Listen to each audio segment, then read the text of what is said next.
If you like seeing fish jump and knowing there's lots of fish around, the upper end of the Metolius River arm of Lake Billy Chinook, just past the cabins, is the place to be in early fall. Oh, there's one. Okay. They move fast, so that's a small kokanee. That's actually a fairly small one, but you see how bright it is? When they're bright like this is the best time of year. Oops. Into the cooler it goes. These are landlocked sockeye salmon, also known as kokanee. These are salmon. They're just smaller versions of what's in the ocean.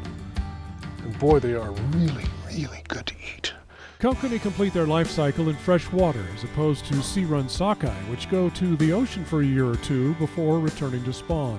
But there's thousands of them, potentially hundreds of thousands of them in here right now.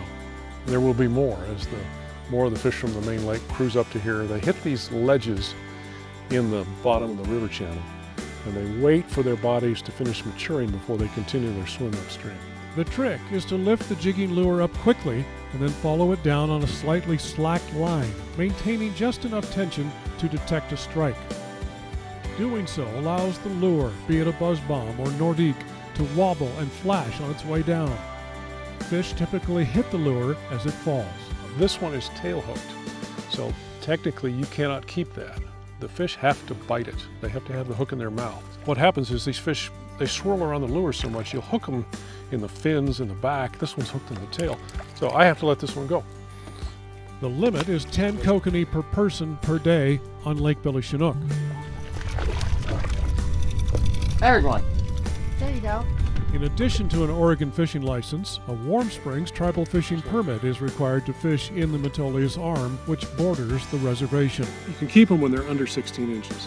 If they're over 16 inches, they might be a sea-run sockeye.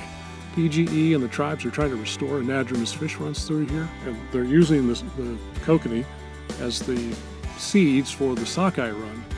This is a sockeye, it's just a landlocked one. But the ocean run fish will be much bigger, so if you get something up to 16 inches, put it back. The size of the kokanee depends on how many of them there are. In years when there's lots of them, their overall size decreases. When there are fewer kokanee, they grow bigger.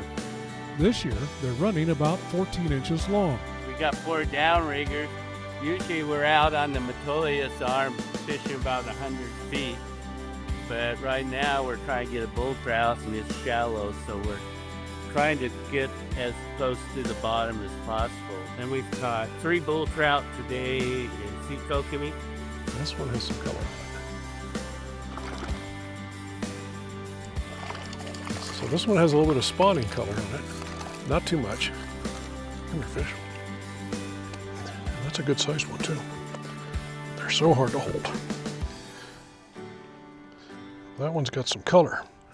See that? It's starting to show a little bit of spawning color. They turn bright orange and red after a while. The best eating kokanee are silver or bright. Their fillets, however, are bright red or pink, and they taste just like salmon from the ocean. I honestly don't have any grip. Well, you look like you know what you're doing, Lori. Well, I know how to get them in, but I just have to get them on.